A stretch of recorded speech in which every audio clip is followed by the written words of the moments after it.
Story 1. The Pause Button. Marcus inherited his grandfather's VHS collection in 3 cardboard boxes that smelled of basement mildew and something sweeter, like spoiled meat left in summer heat. Among the deteriorating wedding videos and soap opera recordings, he found an unlabeled tape with a strip of masking tape across the spine, yellowed and blank. He should have thrown it away.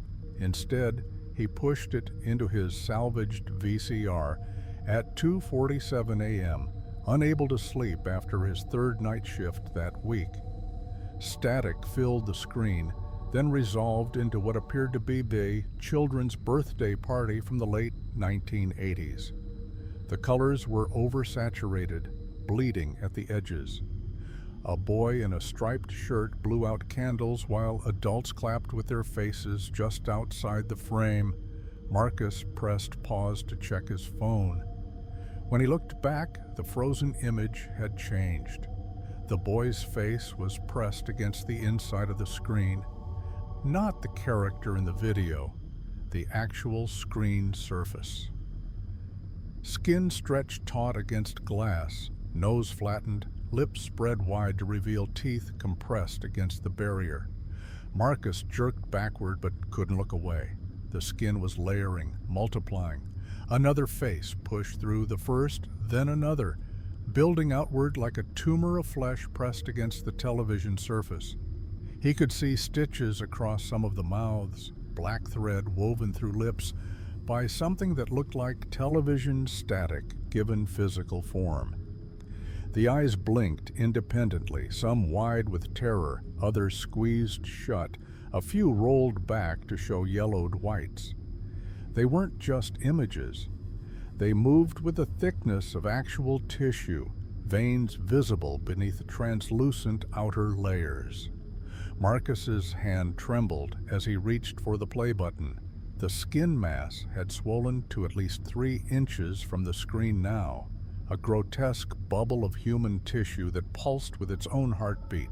He could smell it, copper and ammonia, and something chemical, like melted plastic. When he pressed play, the skin retracted, but it retracted wrong. The mass didn't simply disappear. It snapped backward like a rubber band, leaving streaks of something wet across the screen. The sound was worse than the visual, a sucking, tearing noise that made Marcus's stomach clench. A handprint remained burned into the glass, the fingerprints detailed enough to match to someone real, somewhere, sometime. Marcus turned off the television and backed away. His skin felt wrong.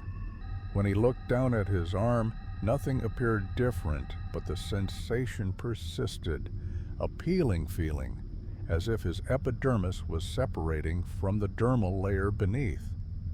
He scratched at his forearm and felt the texture shift under his fingernails, loose and mobile. 3 days later, the feeling intensified. He avoided mirrors. He could feel his face moving independently of his expressions, skin sliding like a mask that no longer fit properly. At work, a coworker asked if he had a sunburn. He didn't. His skin had simply reddened from the constant internal movement, the sensation of being pressed against glass from the inside. On the 7th night, Marcus returned to the tape. He had to know. The VCR clicked and whirred, pulling the magnetic ribbon across the reading heads. The birthday party appeared again, unchanged. He pressed pause immediately. This time, his own face appeared in the screen, not a reflection. His actual face, pressed from inside the television, mouth sewn shut with black, static thread, eyes blinking in terror as the skin behind him began to multiply and swell. He could feel it now, the glass against his nose, the pressure building at his back as more faces pushed forward, adding to the mass. Marcus's hand moved to press play, but his body was already mostly behind the screen. Only his fingertips remained in his living room, stretched thin across the surface like wet tissue paper. When the tape resumed, his skin retracted into the television with that same violent snap. The VCR ejected the tape automatically, steam rising from its mechanisms. On the screen, the birthday party continued. The boy in the striped shirt blew out his candles. Adults clapped, and on the coffee table a handprint slowly burned itself into the wood, the whorls and ridges detailed enough to match Marcus' right hand exactly.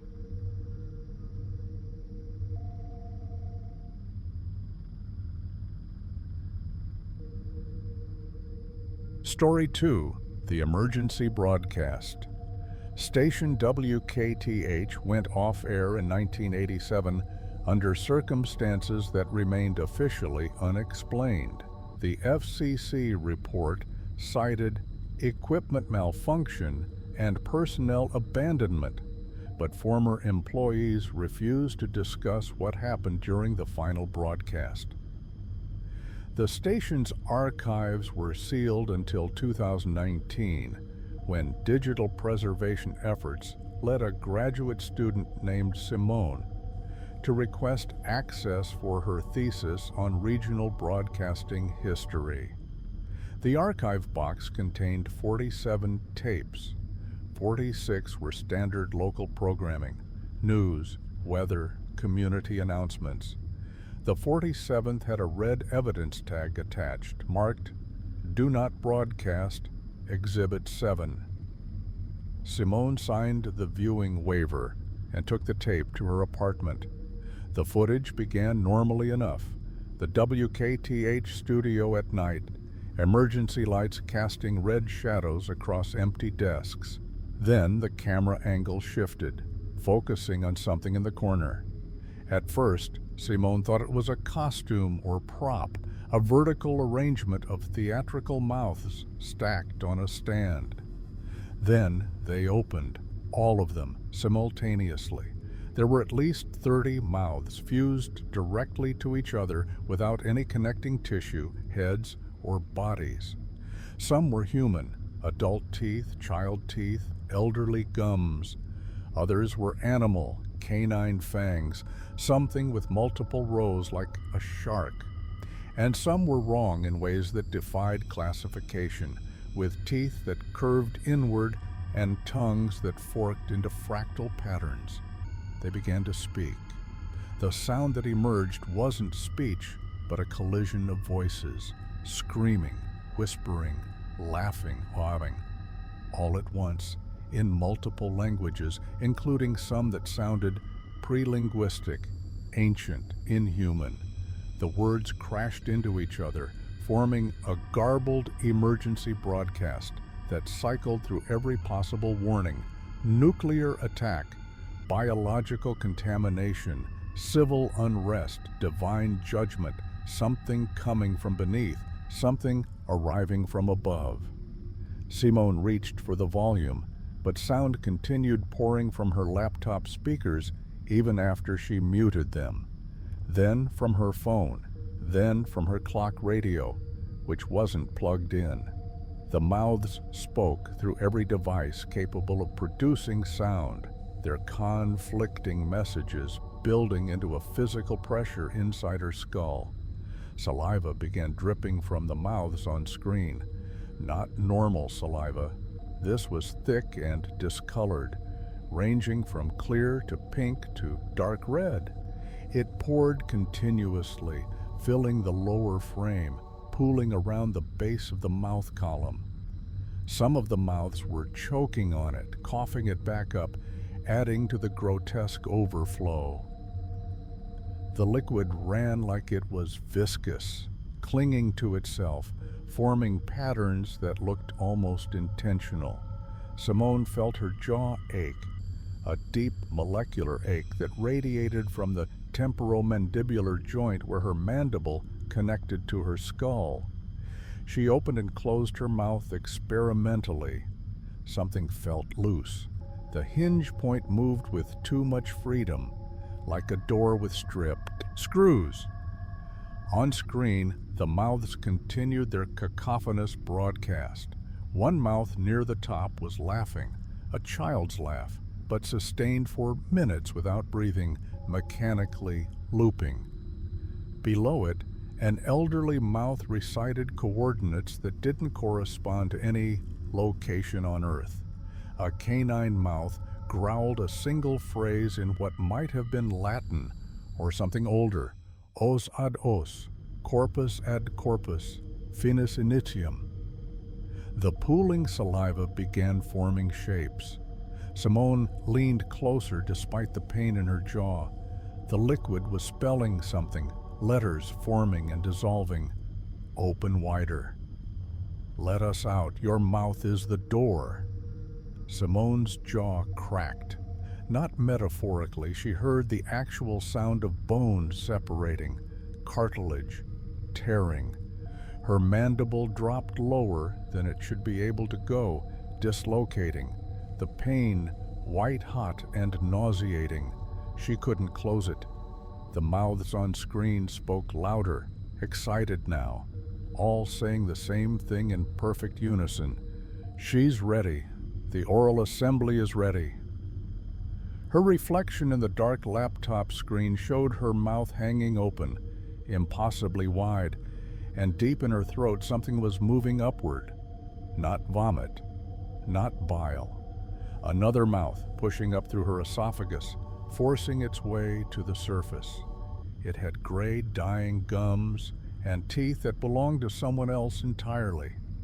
Simone tried to scream, but the emerging mouth screamed instead, in a voice that wasn't hers, broadcasting an emergency that had been waiting decades to be transmitted.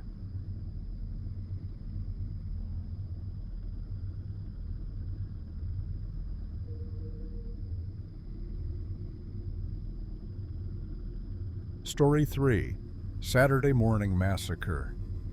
The streaming service Retro Kids specialized in digitizing forgotten children's programming from the 1970s and 80s.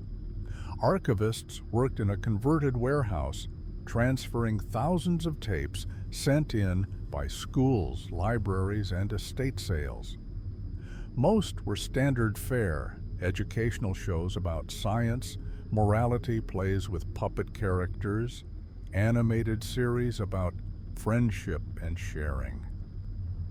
Then they received the Fun Time Learning Collection from a closed elementary school in Nebraska.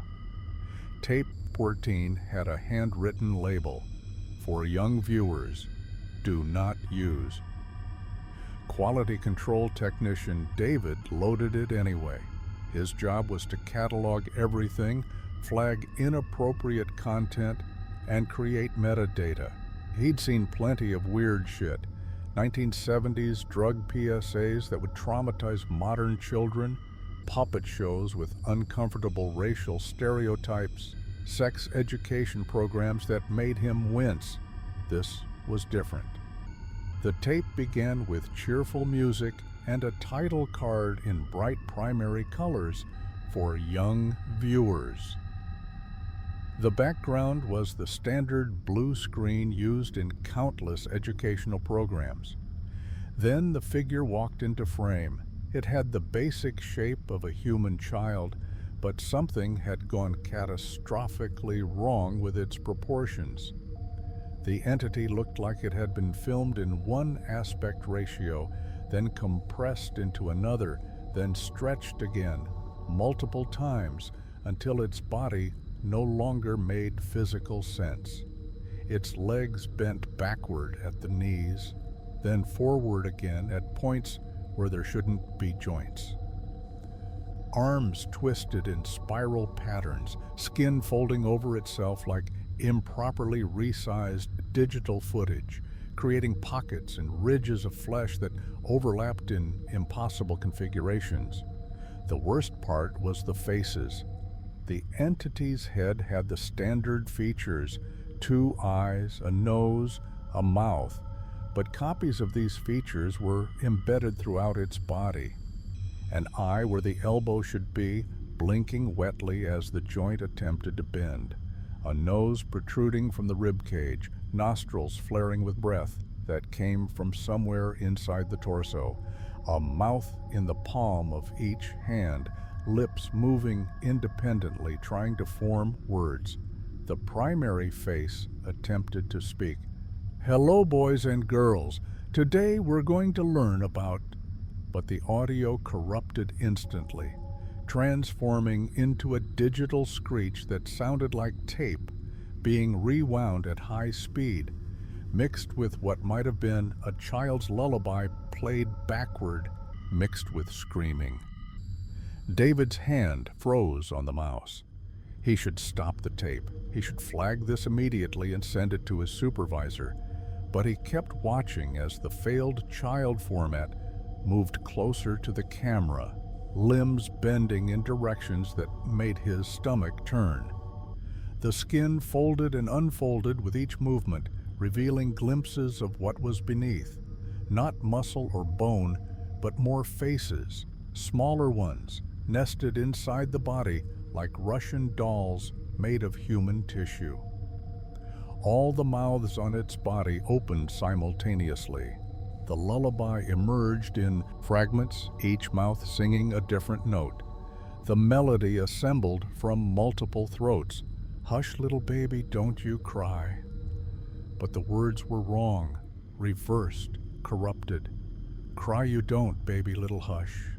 Close your eyes and let me inside. Inside me let's, and eyes you're close." The entity's movement became more frantic. It thrashed against the boundaries of the frame, as if trapped inside the television screen itself, desperate to escape the compressed space it had been forced into. David could see the edges of the image warping, pixels stretching, as if the entity was pressing against the fabric of the video file itself. Then it looked directly at the camera, directly at David. All of its eyes, the ones on its face and its joints embedded in its torso, focused on him simultaneously. The effect was vertiginous, being perceived by so many independent points of vision.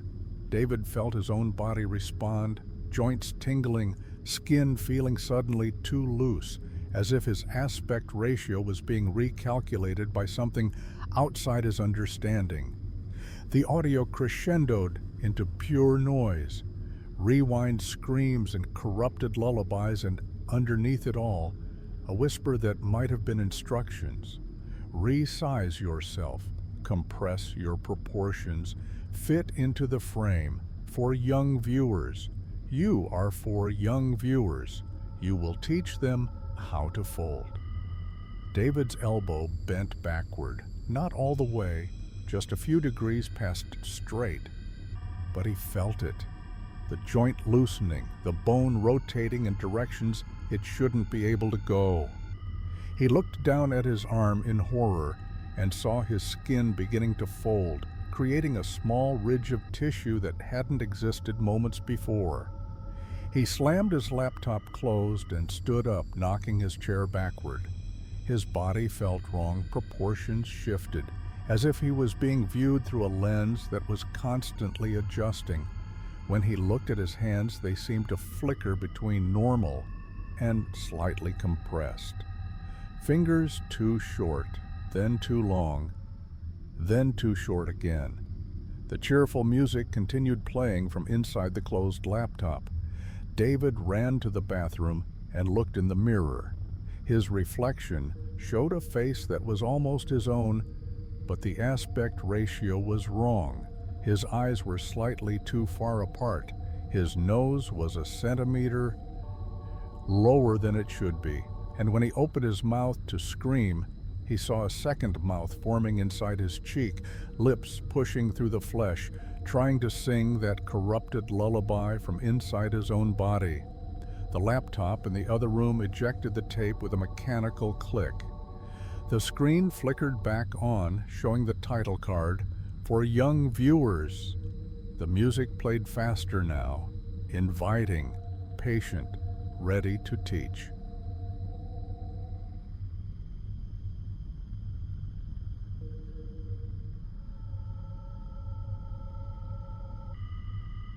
Story 4.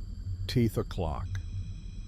Dr. Patricia Reeves collected vintage medical training films for her lectures on the history of surgical education. Her university office contained over 200 analog tapes dating from the 1940s through the 1990s. Outdated procedures, abandoned techniques, medical theories now understood to be dangerously wrong. She used them to teach students how medicine evolves, how yesterday's standard care becomes today's malpractice. The tape arrived in her campus mailbox without a return address. The label read, Temporal Diagnosis and Treatment, 1971. She assumed it was from another collector or a former student cleaning out their parents' basement. Dr. Reeves loaded the tape during her lunch break, eating a sandwich while the leader clicked through the VCR. The footage began with standard medical training aesthetics: white walls, harsh fluorescent lighting, a neutral voice explaining the importance of timing in medical intervention. Then the camera panned to reveal the demonstration model, the meat clock. It was mounted on the wall like any institutional timepiece, but instead of plastic and metal, it was constructed from exposed muscle tissue and bone fragments arranged in a circular pattern. The muscle was fresh, wet, glistening, red fibers still contracting slightly as if alive. The bone pieces were human in origin. Patricia recognized femur segments, pieces of skull, fragments of ribs arranged like spokes around a central hub. Where numbers should have been, there were teeth. 12 positions marked by different types of teeth: incisors, canines, molars, some human, some distinctly animal. They were embedded directly into the muscle tissue, roots visible, nerves still attached and twitching. In the center of the clock was an eye, not a prosthetic or a model. An actual human eye bulging from the socket, the optic nerve extending back into the wall behind the clock like an anchor.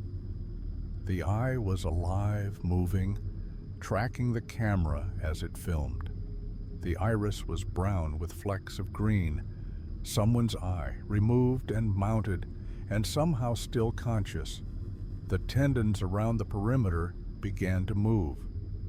They contracted and released in sequence, pulling themselves forward, position by position, like the minute hand of a clock. Each movement was accompanied by a wet snapping sound, tissue separating and reconnecting, cartilage popping back into place. Patricia watched the tendon tick from the canine tooth to the first molar, leaving a trail of dark fluid that ran down the face of the clock. The narrator's voice continued. Observe the precision of biological timing. Note how the system maintains perfect rhythm despite the absence of traditional mechanical components. Patricia realized she could see herself reflected in the glass cover of her office door. Behind her, in the reflection, was the meat clock. Not on the television screen, on her office wall. She spun around. The wall was blank except for her medical degree and a calendar. But in the reflection, the clock was there, ticking forward, the eye watching her turn back and forth in confusion. The tendon completed a full rotation on screen, exactly 60 seconds. Patricia's desk lamp flickered and died. She looked down at her fish in its small bowl on the corner of her desk, a betta she'd kept for 3 years. It floated, motionless on the surface, scales already beginning to dull. Dead. But it had been swimming normally just a minute ago. The tendon started its second rotation. Patricia grabbed her phone to call maintenance about the lamp. She glanced at the reflection in her dark computer monitor and saw the meat clock on the wall behind her, the eye fixed on her movements. She looked at the actual wall again. Nothing. The ticking was audible now, not from the television, but from somewhere in the room, wet, rhythmic snapping. She followed the sound to the window. In the glass reflection, the clock was there, positioned exactly where she was standing. The eye met her gaze. The tendon ticked forward. 1 position, 2 positions, 3. Patricia's heart was racing. She checked her pulse. Normal. Everything was normal except the lamp and the fish and the impossible clock that existed only in reflections. She forced herself to breathe slowly and turned back to the television. The narrator was giving instructions. When a full rotation is completed, observe the expiration event. The clock does not measure time, it enforces it. The tendon reached the starting position. A full 60 seconds. Complete rotation. Patricia stopped breathing mid-inhale. Not a choice. Not a symptom of panic or fear. Her respiratory system simply stopped, as if someone had flipped a switch. Her lungs froze mid-expansion. Her diaphragm locked. She couldn't exhale, couldn't inhale, couldn't cough or gasp or force air through her trachea. She staggered to her feet, hands at her throat, trying to remember emergency protocols, trying to signal for help. But she wasn't choking. There was no obstruction. Her body had simply stopped performing the function of breathing, as if that process had expired along with the completion of the clock's rotation. 30 seconds without air. 45. Her vision was starting to tunnel.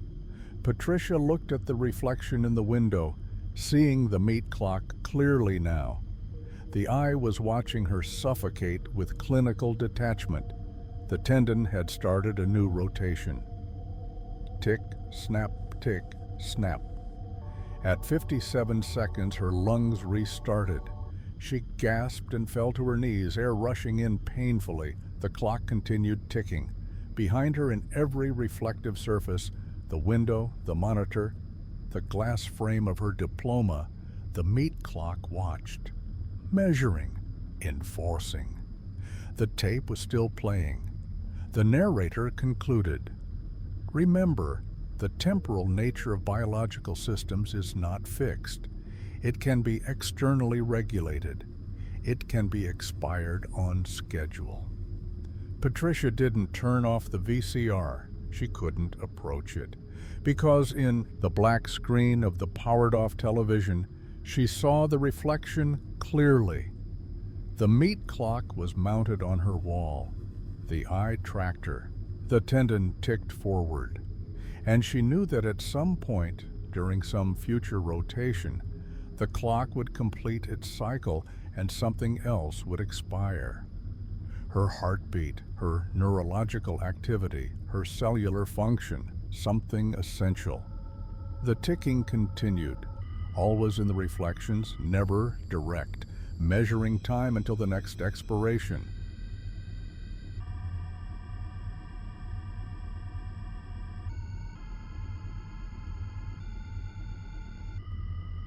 Story 5. The Late Night Feed.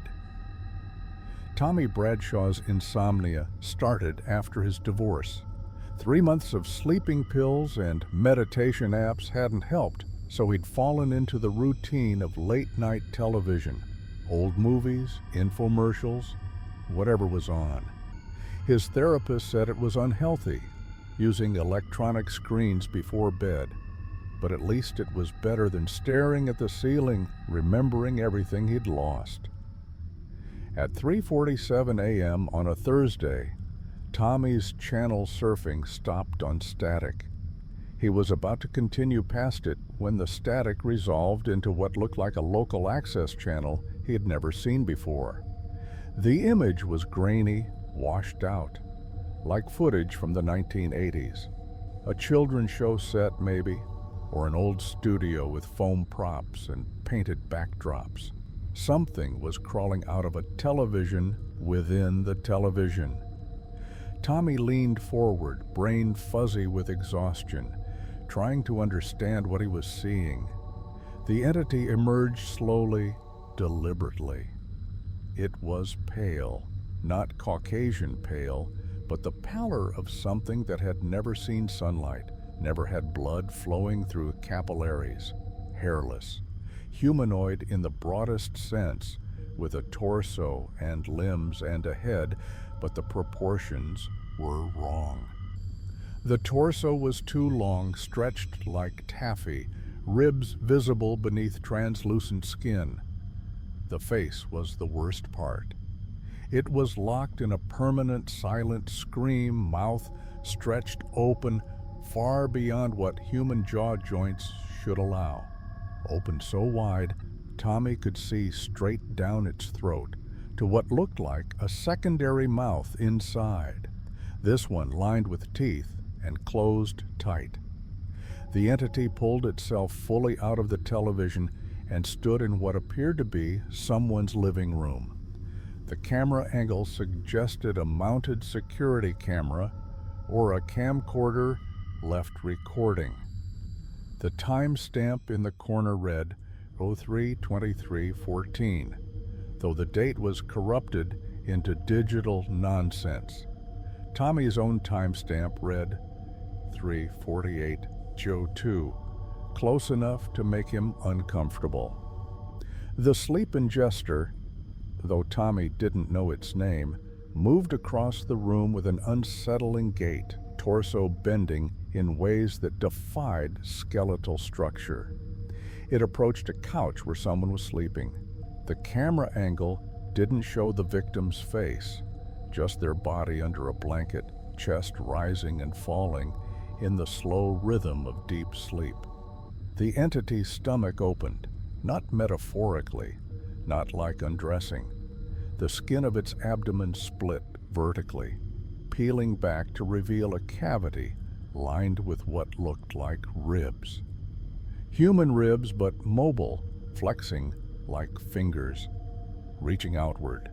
The secondary mouth Tommy had glimpsed down its throat descended into this stomach cavity, settling among the ribs.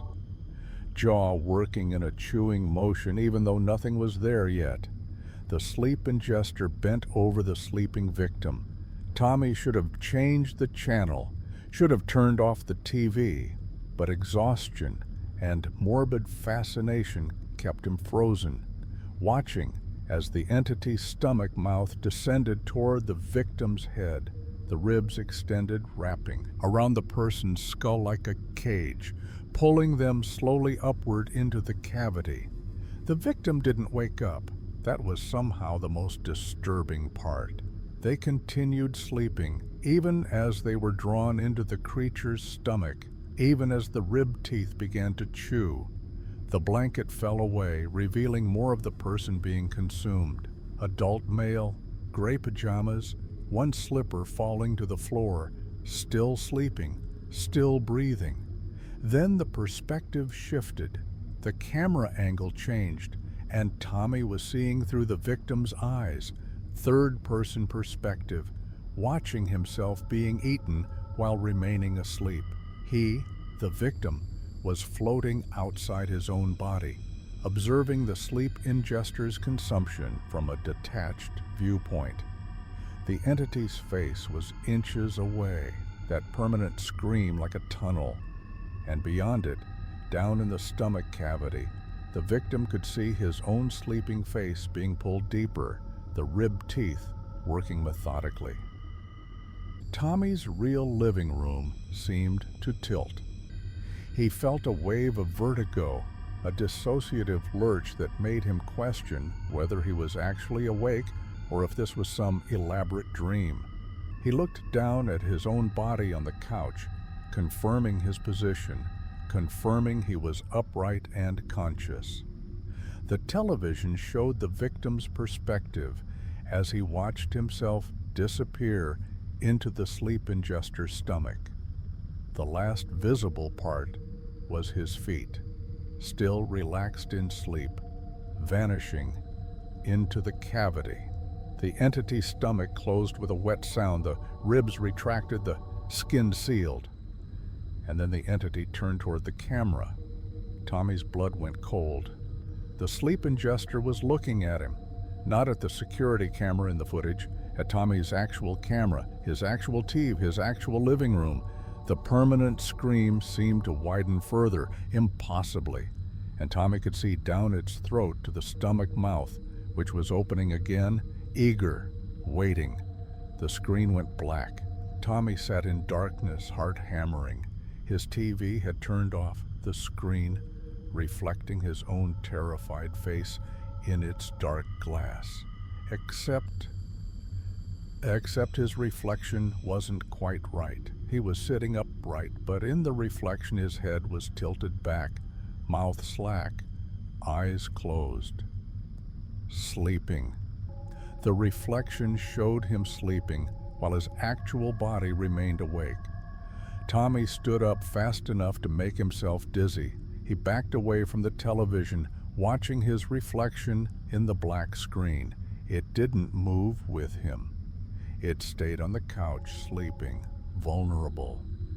From somewhere inside his apartment came a sound like wet fabric tearing, then silence, then a rhythmic clicking, like joints popping as something moved, as something pulled itself through the barrier between broadcast and reality. Tommy ran to his bedroom and locked the door, knowing it wouldn't matter. He could feel sleep coming, real sleep, unavoidable after 3 months of insomnia finally catching up. His body was shutting down whether he wanted it to or not. His eyelids were concrete. His thoughts were syrup. As he collapsed onto his bed, the last thing he saw was his bedroom TV turning itself on. Static. Then that grainy footage. Then the pale, hairless entity crawling out of the screen, torso elongating, face locked in its eternal scream, stomach already beginning to open. Tommy fell asleep. And from a third-person perspective, from somewhere outside himself, he watched the sleep ingester approach his bed. He saw his own sleeping face, peaceful, unaware. He watched the rib teeth extend. He felt nothing as consumption began. But he kept watching, still dreaming, still seeing himself being eaten from the outside. The last coherent thought before perspective dissolved entirely. You can't wake up if you're already part of something else's dream.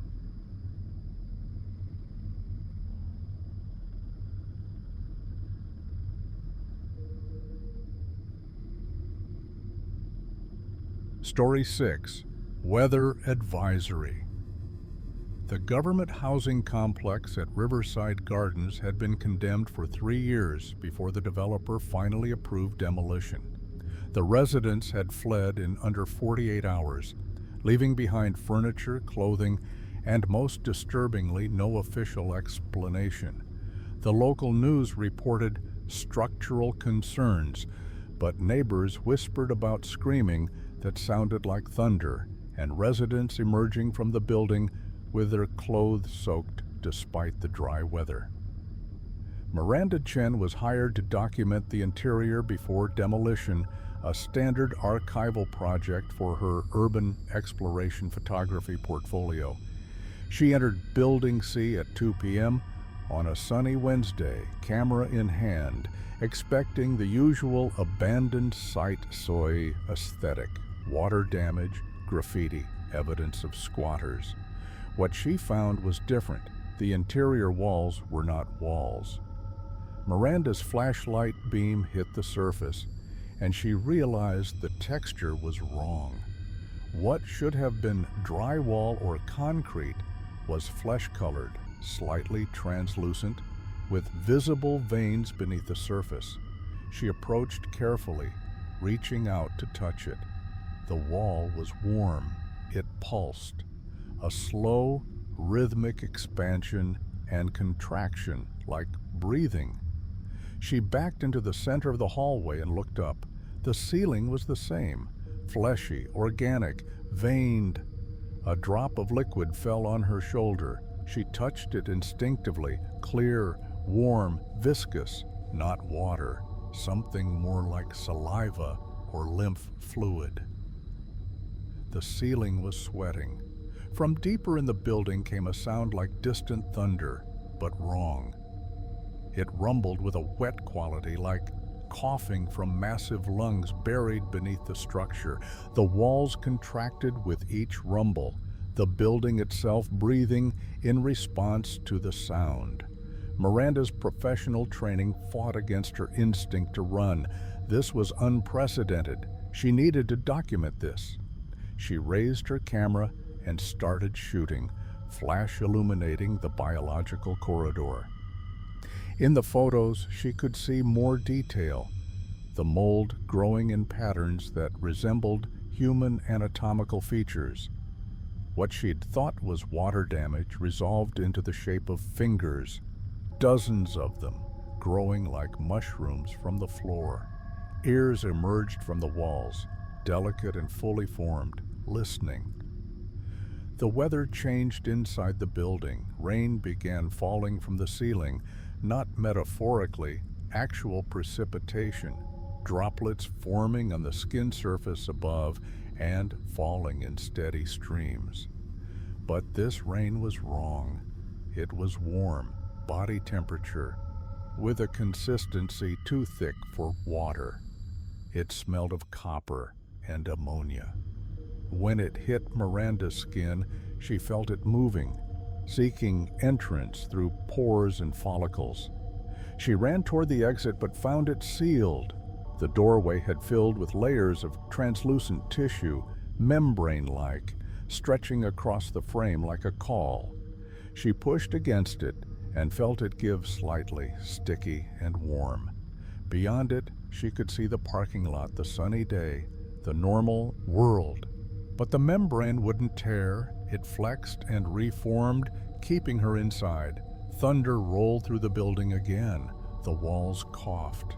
The breathing accelerated. Miranda turned back to the interior. The rain was intensifying, pooling on the floor, rising around her ankles. The mold patterns were growing faster now, responding to the moisture. A full human face emerged from the wall to her left, eyes closed, mouth slightly open, surface covered in fuzzy growth. Then another face, a hand pushing through the floor, fingers splayed, a section of spinal ridge running along the baseboard like architectural molding. On the wall, written in what looked like condensation but couldn't be, words formed: "Remain inside the body." The developer's demolition crew found Miranda 6 hours later, unresponsive, curled in the center of what they insisted was a normal abandoned hallway. They reported no biological walls, no flesh ceiling, no anatomical mold patterns, just standard water damage and deterioration. But Miranda's clothes were soaked. Her skin was covered in condensation that wouldn't evaporate. And when the EMTs examined her, they found small membranes had begun forming over her nose and mouth, translucent tissue trying to seal her respiratory system, keeping the weather inside where it belonged. The building was demolished 3 days later. The workers reported that when the walls came down, the debris was unusually warm. The interior spaces steamed in the afternoon sun. And from somewhere in the rubble, for just a moment, they heard a sound like thunder, wet, coughing. The death rattle of massive lungs that had been mistaken for architecture. Story 7, Low-Resolution Nightmare. The video call was already glitching when Sandra accepted it. Her internet had been spotty all week, rural broadband struggling under storm conditions. Her sister's face pixelated and froze, audio cutting in and out. "Can you... me? The connection is terrible. On end." Sandra adjusted her router and the call stabilized slightly, but something was wrong with the video quality. In the corner of the frame, compressed into the pixelated artifacts of low bandwidth, was a human face. At first, Sandra thought it was a thumbnail of another call trying to connect, or some glitch in the video interface. But the face wasn't part of the software design. It was crushed into the corner, literally compressed, features flattened and distorted by the digital compression algorithms. The eyes bulged sideways, stretched across macro blocks. The teeth had been reduced to white rectangular chunks by artifact compression. The skin broke into digital squares, edges sharp as razors, but somehow still visibly wet, as if the moisture was the only thing that survived the compression process. Sandra, you're staring at off camera. Can you... Me? There's something in the corner of my screen, Sandra said, leaning closer. The compressed face reacted. The eyes, already distorted, bulged, further pressing against the boundaries of the pixels that contained them. The mouth opened, but no sound came out. Just a silent scream distorted by compression into geometric shapes that hurt to look at. Sandra refreshed the connection. The video quality improved slightly, HD now instead of SD. But the face didn't disappear. Instead, it reacted to the increased resolution by tearing. The pixels that had been holding it together shattered, and the face began pulling itself apart, skin ripping along codec boundaries.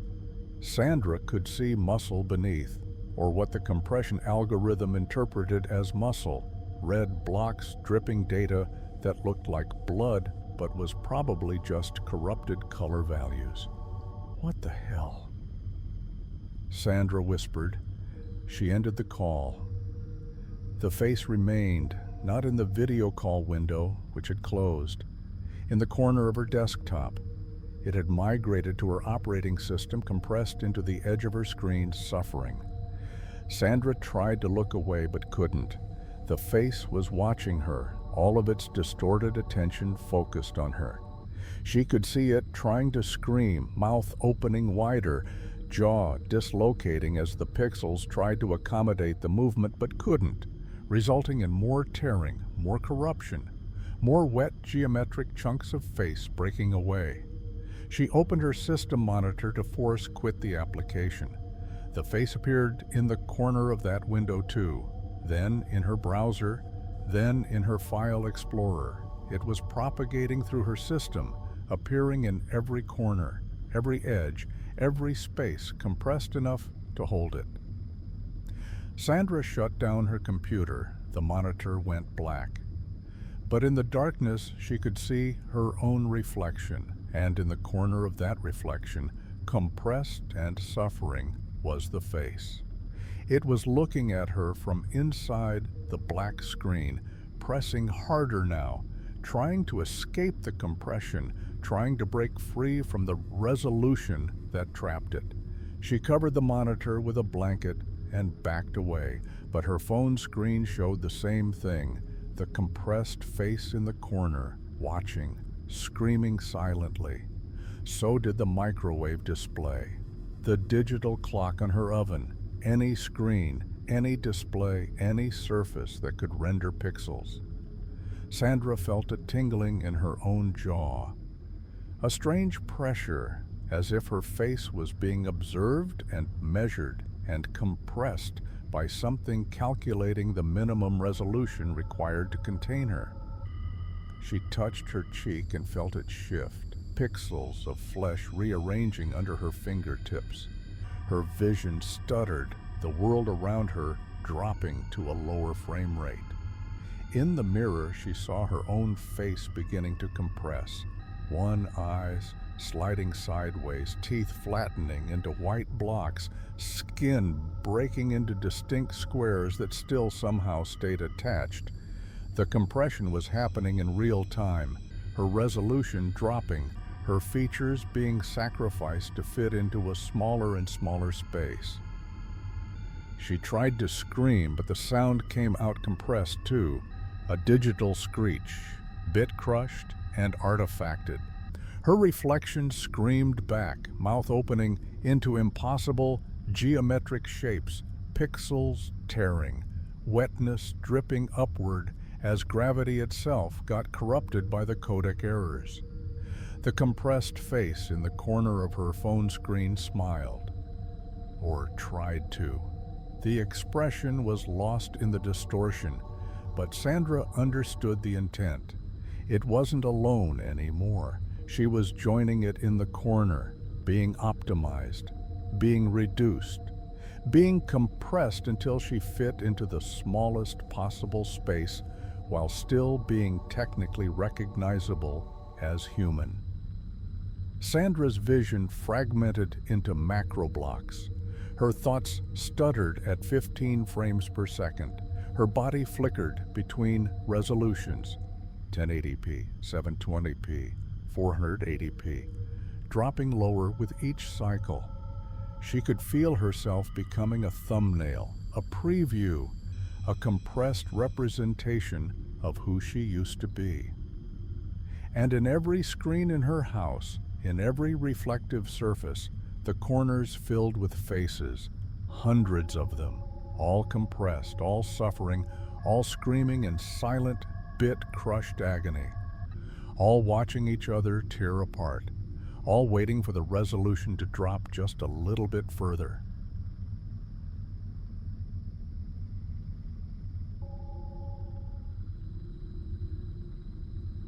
Story 7. Low Resolution. The video call was already glitching when Sandra accepted it. Her internet had been spotty all week, rural broadband struggling under storm conditions. Her sister's face pixelated and froze, audio cutting in and out. "Can you? Me? The connection is terrible on end." Sandra adjusted her router and the call stabilized slightly. But something was wrong with the video quality. In the corner of the frame, compressed into the pixelated artifacts of low bandwidth, was a human face. At first, Sandra thought it was a thumbnail of another call trying to connect, or some glitch in the video interface. But the face wasn't part of the software design. It was crushed into the corner, literally compressed, features flattened and distorted by the digital compression algorithms. The eyes bulged sideways, stretched across macro blocks. The teeth had been reduced to white rectangular chunks by artifact compression. The skin broke into digital squares, edges sharp as razors, but somehow still visibly wet, as if the moisture was the only thing that survived the compression process. "Sandra, you're staring at off camera. Can you? Me?" "There's something in the corner of my screen," Sandra said, leaning closer. The compressed face reacted.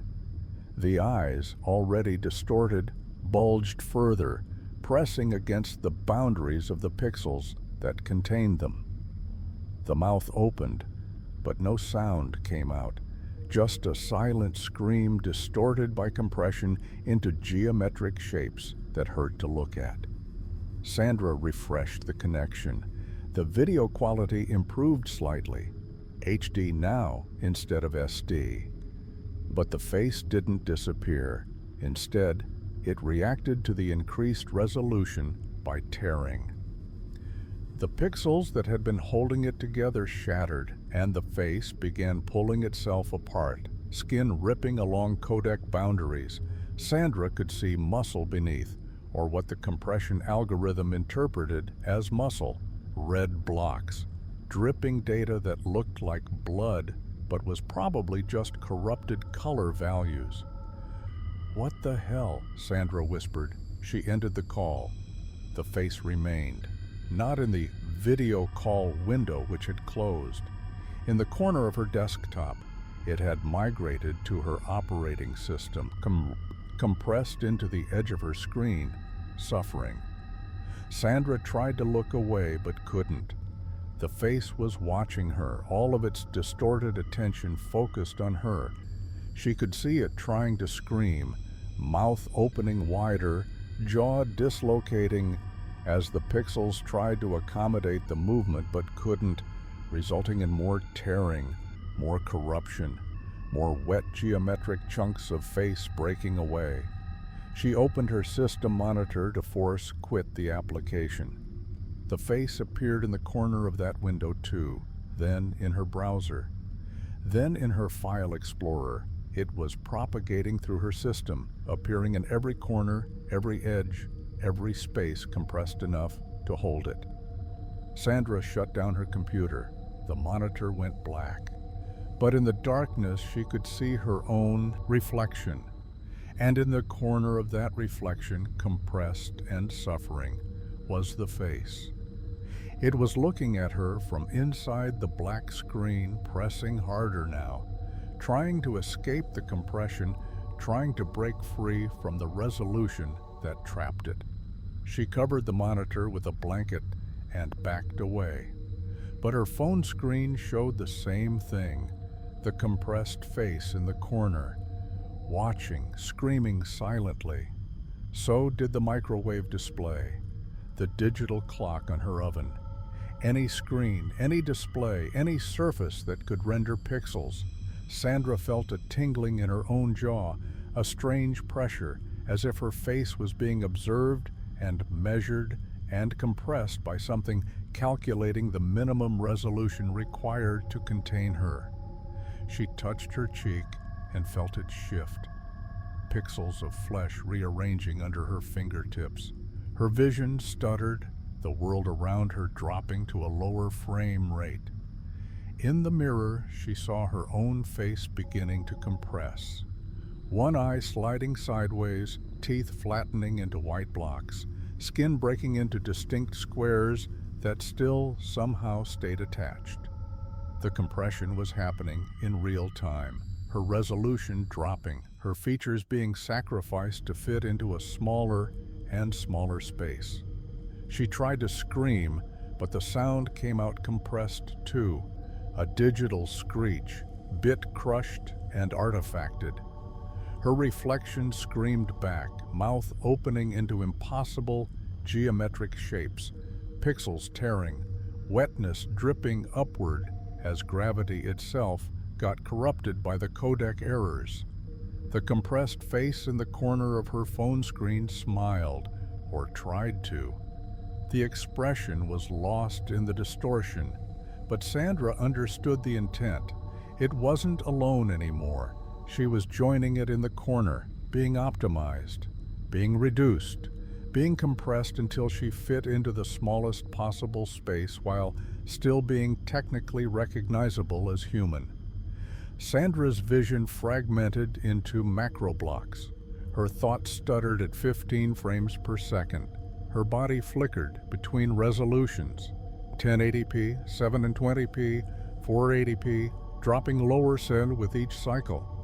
She could feel herself becoming a thumbnail, a preview, a compressed representation of who she used to be, and in every screen in her house, in every reflective surface, the corners filled with faces, hundreds of them, all compressed, all suffering, all screaming in silent bit-crushed agony, all watching each other tear apart, all waiting for the resolution to drop just a little bit further.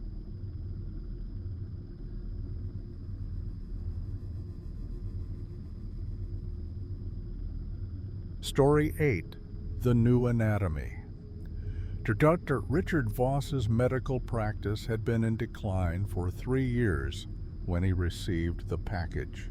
Younger doctors with updated training were taking his patients, and his knowledge, earned through 40 years of practice, was becoming obsolete. So when the unmarked box arrived containing a VHS tape labeled Updated Medical Training, Essential Viewing for Practicing Physicians, he saw it as a lifeline. The tape began like any other continuing education material, a sterile white room, a professional voice, medical terminology delivered with authority. The title screen read, Modern Human Anatomy, Corrections and Updates. Recent studies have revealed significant errors in traditional anatomical understanding, the narrator explained. This training will correct outdated models and bring your practice in line with current biological reality. The first diagram appeared, a human body transparent, with organs visible. But the positions were wrong. The heart was offset, partially into the right lung cavity. The liver had migrated lower, pressing against the intestines in a configuration that should have caused immediate organ failure. The kidneys were asymmetrical, one ascending into the rib cage. Note the corrected positions, the narrator continued calmly. Traditional anatomy texts were based on cadaver studies, which failed to account for living tissue dynamics. The organs are mobile. They relocate themselves for optimal function. Dr. Voss leaned forward, frowning. This was wrong, fundamentally wrong. Organs didn't migrate. They had fixed positions, held by ligaments and mesentery. This wasn't new research. This was anatomical fantasy.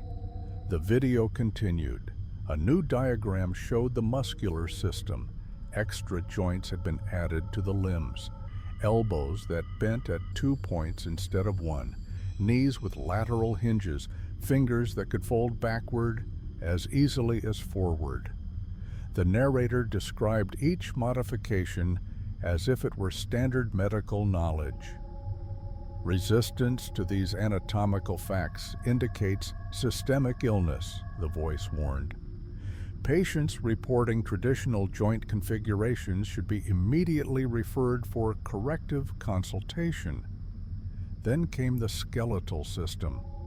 Dr. Voss's coffee cup slipped from his hand. The diagram showed a human skeleton, but the skull had additional plates, sutures that allowed the cranium to open like a flower. The rib cage was inverted in sections, protecting organs that shouldn't exist. The spine had extra vertebrae, 47 instead of 33, creating a serpentine flexibility that would sever the spinal cord. These structures have always been present, the narrator insisted. Your inability to observe them previously was a perceptual limitation, not an anatomical absence. The video shifted to what appeared to be actual medical footage. A patient on an examination table, conscious, breathing normally. The doctor in the footage, his face never shown, began palpating the patient's abdomen. When his hands pressed down, the skin peeled back. Not surgically, not traumatically. It simply rolled away like a scroll, revealing the interior of the body. Dr. Voss's stomach clenched. Underneath the skin were impossible structures. The intestines were arranged in geometric patterns, loops forming symbols that resembled language. The stomach had teeth embedded in its lining, grinding slowly, constantly. Behind the liver was an eye, a functioning eye, blinking, looking up at the camera with intelligent awareness. Observe the standard digestive configuration, the narrator said. The ocular organ provides internal monitoring. The dental lining ensures complete breakdown of nutrients. These are normal anatomical features. The patient in the video smiled, calmly, happily, as if having an eye in their abdominal cavity and teeth in their stomach was perfectly reasonable. Another patient appeared. This one's arms were being examined. The doctor made a gentle pulling motion, and the radius and ulna separated, creating a gap that revealed a secondary structure beneath. A smaller arm, fully formed, nested inside the larger one like Russian dolls made of bone and muscle. The fingers of the inner arm wiggled independently. Limb redundancy is a crucial backup system, the narrator explained. In the event of primary structure failure, the secondary anatomy assumes function. This has always been present in healthy individuals. Dr. Voss wanted to turn off the tape, but his hand wouldn't move to the remote. Some part of him, the part that had spent 4 decades studying the human body, was horrified but also desperately curious. What if this was real? What if his entire medical education had missed something fundamental? The video showed close-ups now, a mouth opening to reveal not one tongue but 3, braided together, each capable of independent movement and taste. A chest cavity with the heart beating in full view, but the heart had additional chambers, strange valves, tissue that pulsed with bioluminescence. Skin being peeled away from a back to show the spine, which had small mouths along each vertebra, whispering in synchronization, reciting what sounded like anatomical facts in Latin or something older. Acceptance of correct anatomy is the first step toward proper medical practice, the narrator said. Your patients already possess these structures. Your role is to recognize them, not to impose outdated models. Dr. Voss looked down at his own hand, turning it over, examining it. He knew every tendon, every nerve pathway, every blood vessel. He'd studied hands for 40 years. He knew what was inside. But what if he didn't? He pressed his thumb against his palm, applying pressure to where he knew the median nerve should run. He felt it, the nerve, exactly where expected, but beneath it, deeper, was something else. A second nerve. No, not a nerve. Something thinner, harder, like wire. He pressed harder and felt it move, sliding sideways, avoiding his touch. Dr. Voss grabbed a scalpel from his home office medical kit. He knew this was insane. He knew he should stop, but the tape's voice continued in the background. Self-examination is encouraged. Visual confirmation of updated anatomy will resolve any remaining doubts. He made a small incision in his palm. Just a centimeter, superficial, enough to see the subcutaneous layer. Blood welled up, normal and red. He spread the wound gently with forceps. Underneath his skin was a structure that shouldn't exist. A small mouth, no larger than a dime, lips pressed together, hiding teeth. It was growing from the fascia attached to the muscle beneath, fully formed and undeniably real. As Dr. Voss stared, the mouth opened. The teeth were perfect, white, human. The tongue emerged and tasted his blood. There you go. The narrator's voice came from the television. You're beginning to see correctly now. The updated anatomy was always there. You simply needed proper training to recognize it. Dr. Voss dropped the scalpel. His hand trembled, blood dripping, the tiny mouth in his palm opening and closing, trying to speak, trying to tell him something in a voice too small to hear. He looked up at the television. The medical training video had ended, replaced by a static screen showing a reflection of his office. In the reflection, he could see himself sitting in his chair. But his skin was translucent, revealing everything underneath. Organs in impossible positions, extra joints in his arms, eyes behind his tongue, mouths along his spine. The anatomy he'd spent 40 years memorizing was wrong. Or it had been right and had changed. Or it had always been like this, and he'd simply been trained not to see it. Dr. Voss felt his ribcage shift, inverting, protecting organs he didn't remember having. His skull plates loosened, preparing to open.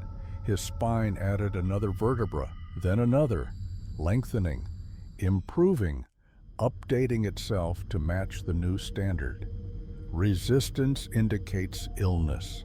The narrator's voice echoed in his memory. Dr. Voss stopped resisting.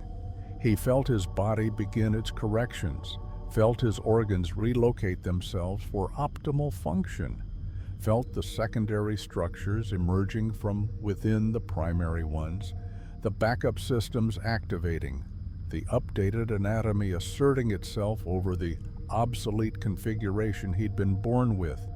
In his palm, the small mouth finally spoke, voice high and clear. "Welcome to Correct Anatomy. Please review your patients for similar updates. This is normal. This has always been normal. This is the body as it truly is." Dr. Voss nodded slowly. Of course.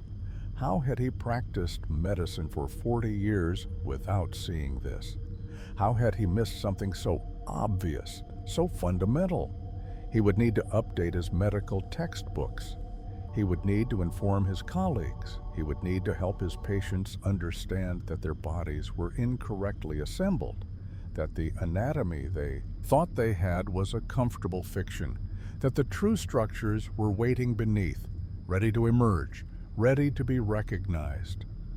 The mouth in his palm smiled. Dr. Voss smiled back.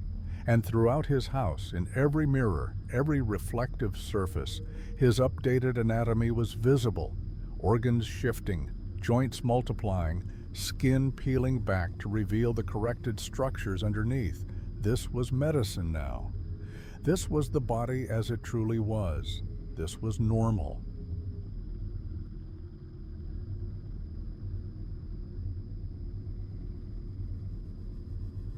I hope you enjoyed tonight's story session.